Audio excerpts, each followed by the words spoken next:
Hey everybody, it's Dr. Leith, and today I'm going to talk about disruptive, impulsive, and conduct disorders, as well as elimination disorders. So let's go ahead and dive in.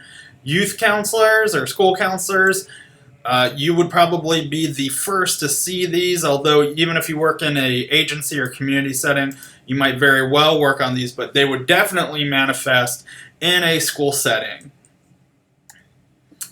So let's start with a new diagnosis. We have intermittent explosive disorder, and this used to be a personality disorder. This used to be somebody who was like anger from the movie with the emotions, Inside Out?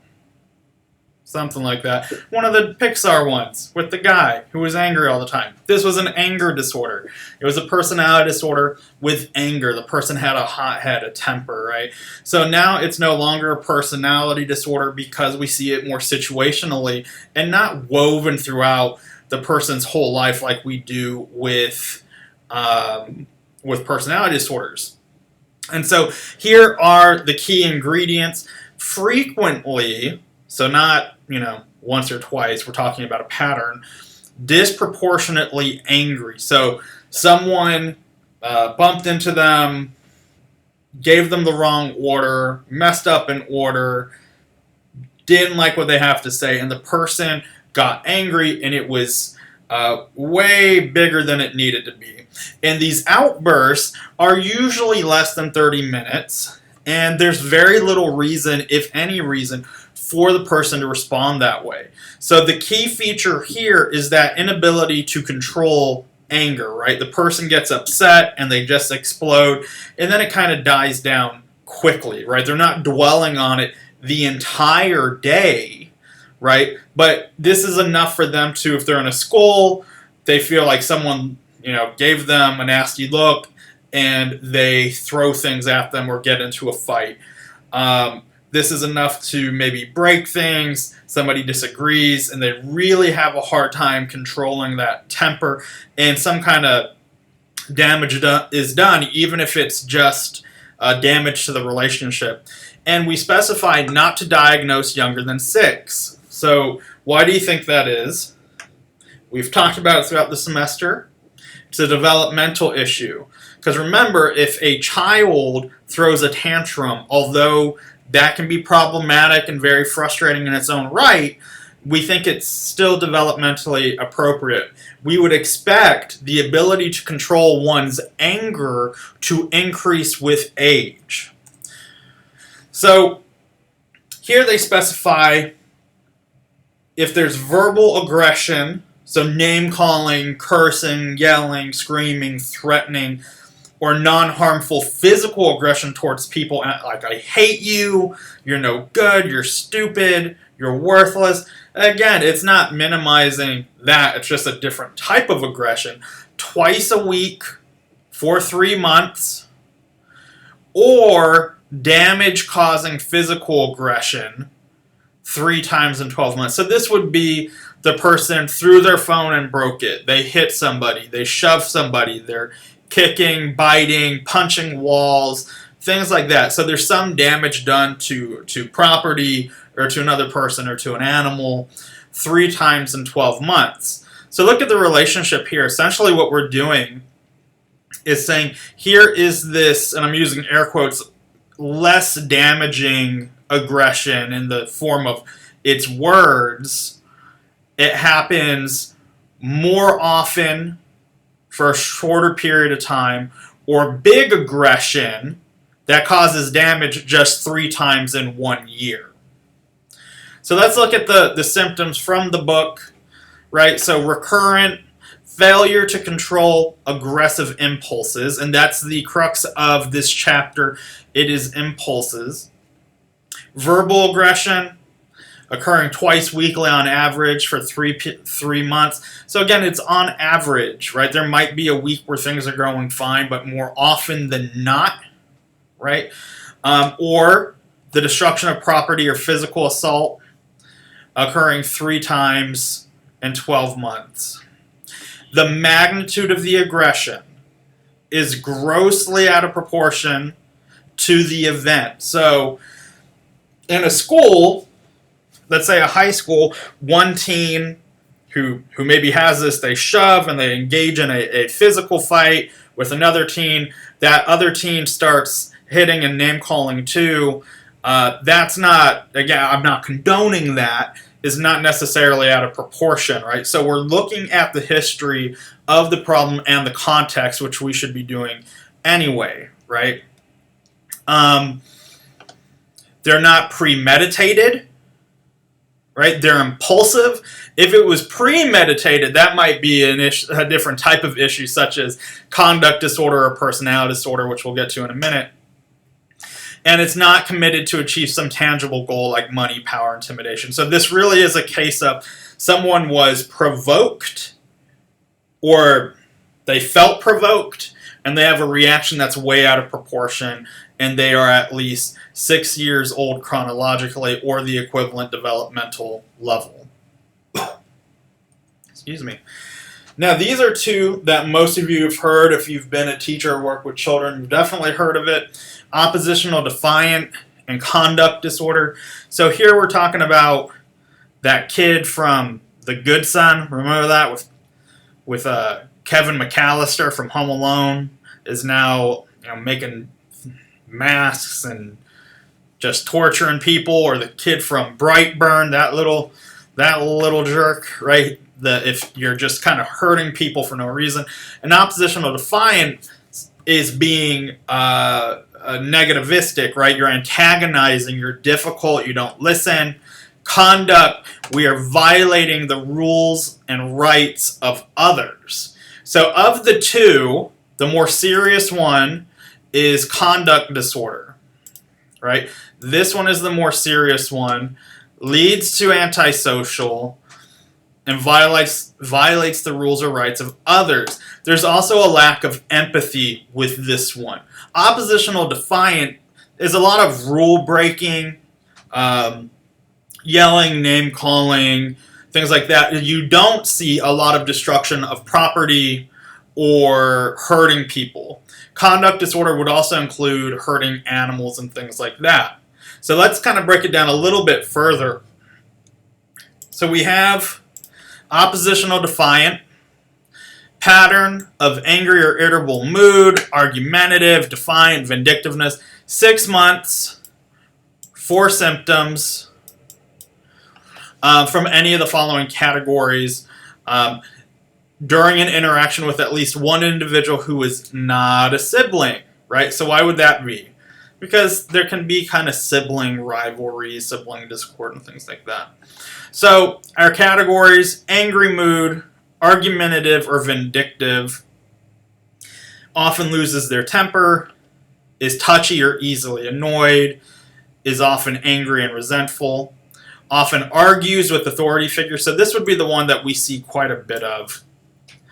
Often actively defies or refuses to comply with requests. So we'd see that in that school setting where maybe the teacher is saying, please sit up, put your phone away, take out your book, stop talking, things like that. Deliberately annoys others. But we're not talking about anything violent. This might be, they're throwing pieces of paper at the kid in front of them. They're teasing, things like that. Often blames others for his or her mistakes. And vindictiveness. Has been spiteful or vindictive. So they did something just to be mean. Now contrast this with conduct disorder, and look at this lengthy list, right? Lots of things. So again, we have the pattern that violates the societal norms or basic rights of others, manifested by 3 out of the 15 in the past 12 months, with at least 1 present in the last 6 months. So just to kind of go back a little bit here. Oppositional defiance, we need 4 of the following in the last 6 months. 3 of the following in the last 12 months. So the number of criteria has gone down, the length of time has gone up, but look at what we see with the criteria. right? Often bullies, threatens, or intimidates others, initiates fights, has a weapon, is physically cruel to people, physically cruel to animals, has stolen while confronting a victim, right? So mugging, extortion, armed robbery, has forced someone into sexual activity. Destruction of property, so engaging in fire, right, deliberately. Destroyed other people's property deliberately. Has broken into somebody's house, a building, a car, has manipulated, has conned, right, lied to obtain goods or favors, has stolen items of non-trivial value without confronting a victim, serious violations of rules, stays out at night despite the parents saying not to, has run away from home overnight at least twice, is often truant from school before the age of 13. So all of these are pretty high. They're hefty criteria, right? These are things that would catch your attention. Now, anytime you have something like cruelty to animals, cruelty to people, so this would be not only bullying, but the very severe bullying, like torturing is what we're talking about here. The forced or coerced sexual activity and fire setting, these are always red flags. They are red flags of something serious. Doesn't always mean it's going to be conduct disorder, but it does mean something, right? And that's where we ask again. So, for example, it's one thing for a young child who's maybe 4 or 5, they feed the family dog a bunch of chocolate, the dog gets sick or the dog dies, but the child didn't know that the dog can't eat chocolate, right? Didn't know that's what would happen. Is very different from someone who is poisoning an animal on purpose, is hurting an animal, right? Is torturing. Fire setting, it's one thing for a child not to know you can't do fireworks in the house or not to play with matches. Here we're talking about someone who says to themselves, I'm going to set a fire, I want to see this place burn, right? So these are all deliberate acts, very serious, right? Now with conduct, you have a specifier. There's a few specifiers, but I'm going to go over this one. The other two are pretty easy to understand. Specify if they have limited pro-social emotion. So what's the reverse of this? The reverse of this is we're essentially saying specify if they have antisocial tendencies, right? This I don't know why they phrased it this way, but that's what we're saying. Do they lack remorse or guilt? I know what I did, and I don't care. It doesn't bother me. Do they lack empathy? Now, what is that most associated with? Antisocial personality disorder. This is the big one. This was the key ingredient for antisocial. I'm concerned about performance. I don't care how I do. Also, an indicator of antisocial. Shallow or deficient affect. So not really showing a large range of emotions consistent with same-aged peers, right? So we need to specify they have limited pro-social emotions, which again is another way of saying they have antisocial tendencies. So just to kind of put them side by side so that you have a really good understanding of what it looks like and also of what it isn't, because mom and dad or caregivers might come in and say, my kid, I heard about this thing on TV called conduct disorder or oppositional defiant disorder, and my kid is just so disobedient. I ask them to get up in the morning and mow the lawn, and it's like they just don't want to do it. I think it's conduct disorder, right? That's not conduct disorder, right?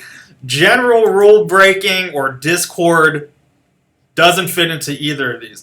This is when, or oppositional defiance is when the person for a long time has these symptoms in such a way that those symptoms are the problem in the household or at school. So mom and dad are saying, I just can't deal with my kid. He or she, they're always upset. You can't say anything to them without getting angry. They hold a grudge. They never do anything they want. And it's becoming a huge problem. We're not talking about the child or the teen who kind of rolls their eyes and says, but I did the dishes last night, right? We're not talking about one thing. We're talking about 4 of these in a short period of time that the family is fighting over. Compared to conduct disorder, where we have aggression to people and animals, where someone's getting hurt or threatened, right? Destruction of property, which is just like it sounds. Somebody's property is being destroyed. Deceitfulness or theft, right? Manipulation. Or serious violations of rules. So truancy, breaking local or state laws, or federal laws too, right? So serious violations. This one was conduct. Conduct. So you can have this to look at it. You can see that there is a huge increase in severity with conduct. This is still problematic, and you might have mom and dad and teachers like pulling their hair out saying, I can't do this anymore. And it's an attitude issue. There's some behavioral stuff. But here, we're really concerned with, does this child understand how they're hurting other people? And why is it so easy for them to disregard the rights of others?